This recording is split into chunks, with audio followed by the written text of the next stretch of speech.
नमस्कार किसान भाइयों, स्वागत है आपका अपने चैनल किसान मित्र में। किसान भाइयों, आज की इस वीडियो में हम बात करने वाले हैं कि लहसुन में शुरुआती दिनों में लगने वाले रोग व कीट के बारे में।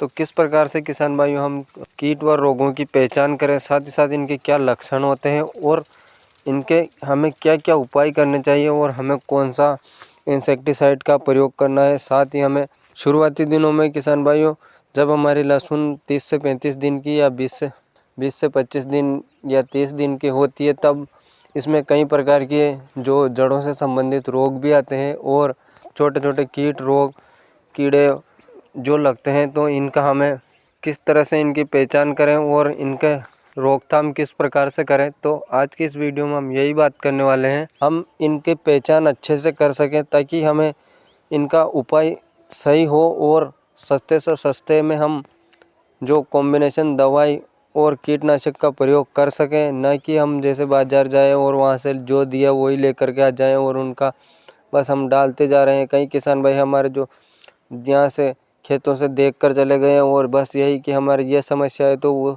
समस्या का भी अच्छे से पता नहीं होता है और उसका जो हमारे उपाय है वो भी हमें बाज़ार में भर भर के थैले दे रहे हैं। तो इनके उपाय के लिए किसान भाइयों हमें पहले समझना होगा कि हमें प्रॉब्लम क्या है और हमारी फसल में समस्या क्या आ रही है।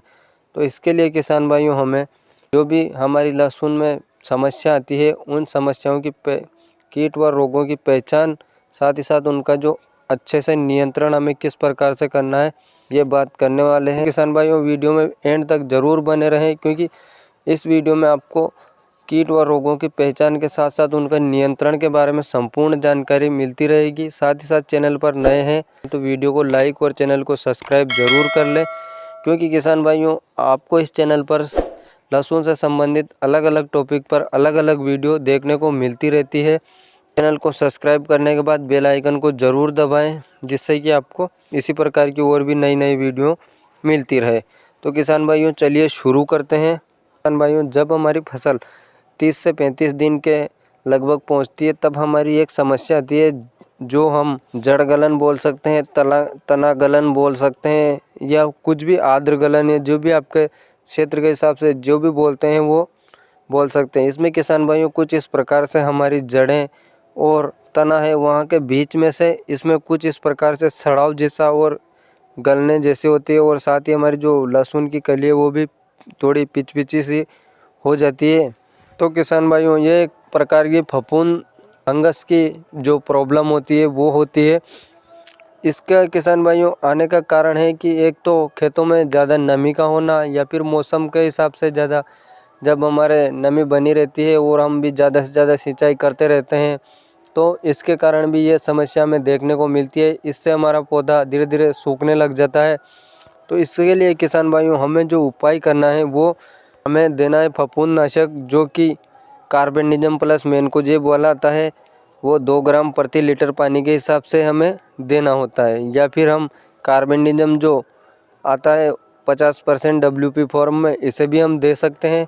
क्योंकि ये समस्या किसान भाइयों जब इसीलिए आती है कि एक तो अपन शुरुआती दिनों में हम बीज उपचार नहीं करते हैं, या फिर बीज उपचार करते हैं तो भी किसान भाइयों कई किसान भाई जो जब खेत की तैयारी करते हैं तब बेसल डोज के रूप में जो ट्राइकोडर्मा है वो नहीं देते हैं।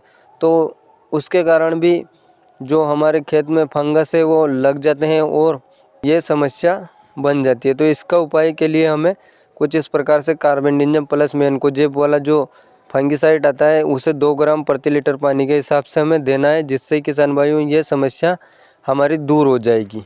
इसके अलावा अगर ये समस्या कुछ ज़्यादा ही हो जाए तो हम टेबुकोनाजोल जो आता है वो 1 ml प्रति लीटर पानी के हिसाब से छिड़काव करके सिंचाई कर दें, तो किसान भाइयों इससे भी ये समस्या हमारी दूर हो जाएगी। तो नॉर्मली किसान भाइयों ये समस्या हमारी 1 से 1.5 महीने बाद ही आती है, जो जब हम निराई गुड़ाई कर रहे होते हैं तब हम इसे खाद के साथ भी दे सकते हैं। जो साफ फंगिसाइड आता है कार्बेंडिज़म मैनकोजेब वाला, इसको हम खाद के साथ भी दे सकते हैं, या फिर ऐसे घोल करके भी दे सकते हैं। घोल करके हम जब इसका स्प्रे करके उसके बाद सिंचाई कर दें तो इसे हम किसी भी प्रकार से पर दे दें। इसके बाद किसान भाइयों जब हमारी फसल 40 से 50 दिन की हो जाती है तब एक और समस्या आती है डाउनी मिल्ट्यू, जिसके में हमारी पत्तियां जिसमें हमारी किसान भाइयों लहसुन की जो पत्तियां आती है ऊपर से मुड़ करके सूखने लग जाती है, जैसे ऊपर से धीरे धीरे सूख करके मुड़ जाती है और कुछ ही खास पत्तियां रह जाती है, जो नई पत्तियां आती है वो ही बच जाती है और बाकी पत्तियां सूख सूख करके मुड़ने लग जाती है। और इसमें भी जो लहसुन की जो हमारे अंदर का कंद होता है वो भी थोड़ा मतलब कि जैसे हल्का हल्का सा पिचपिचा हो जाता है। इसके लिए भी किसान भाइयों हमें जो फंगिसाइड का प्रयोग करना रहता है वो मेटालेक्जिल प्लस मैनकोजेब वाला जो आता है वो 1.5 से 2 ग्राम प्रति लीटर पानी के हिसाब से दे करके हम स्प्रे कर दें तो इस समस्या का भी हमारे समाधान हो जाएगा। इसके बाद किसान भाइयों जो जैसे जैसे हमारी लहसुन बढ़ती जाती है तो उसमें कीड़ों का भी अटैक होना शुरू हो जाता है। और कीटों में किसान भाइयों सबसे मेन कीट जो होता है वो होता है थ्रिप्स का अटैक। इसमें किसान भाइयों हमारी लहसुन में जो इसकी पहचान के लिए किसान भाइयों ये हमारी लहसुन की पत्तियां सफ़ेद सफ़ेद हो जाती है और ये हमारे जो लहसुन की पत्तियों में रस चूसता है और ये कीट तनों में जो छिपके बैठता है हमारी पत्तियों के, जहाँ से पत्तियां निकलती हैं वहीं पर छिपके बैठा रहता है और वहीं से रस चूसता रहता है, ताकि जो हमारी पुरानी पत्तियां हो जाती है वो सफ़ेद सफ़ेद होती जाती है और नई नई पत्तियों का रस चूसता रहता है। तो यदि इस प्रकार से आपको सफ़ेद सफ़ेद पत्तियाँ दिखे तो किसान भाइयों ये थ्रिप्स की समस्या होती है।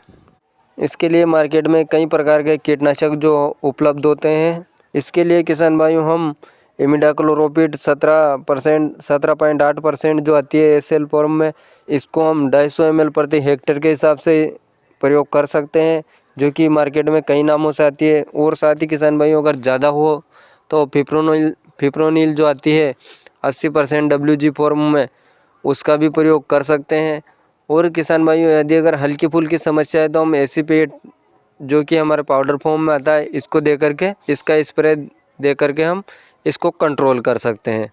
और किसान भाइयों इस प्रकार से हमारी फसल में जो समस्याएं आती रहती है और शुरुआती दिनों में किसान भाइयों हमें शुरुआत से ही इन कीट और रोगों से सावधान रहना चाहिए। इसलिए किसान भाइयों जब हमारी फसल 20 से 25 दिन या 30 दिन तक हो जाए तब हम प्रोफेनोफास प्लस साइपरमेथ्रिन के साथ में एक जो हमें साफ फंगिसाइड आता है इसको मिला करके दोनों का स्प्रे कर देना चाहिए। और समय समय पर किसान भाइयों कीट और रोगों के लिए एक इंसेक्टिसाइड प्लस एक फंगिसाइड दोनों का हमें टाइम टू टाइम स्प्रे करते रहना है।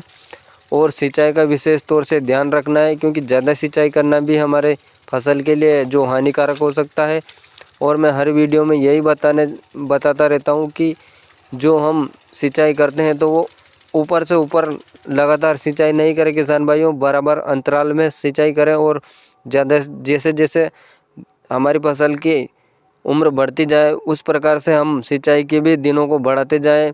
जैसे शुरुआत की सिंचाई हमने 8 से 10 दिन में की तो अगली सिंचाई किसान भाइयों 12 से 15 दिन में करें, फिर उसके बाद अगली सिंचाई 15 से 17 दिन में करें। इस प्रकार से हम बढ़ाते रहें, क्योंकि आगे जा कर के जैसे जैसे ठंड बढ़ती जाएगी तो ओस भी पड़ना शुरू हो जाएगी और नमी हमारे खेतों में अच्छे से बनी रहेगी।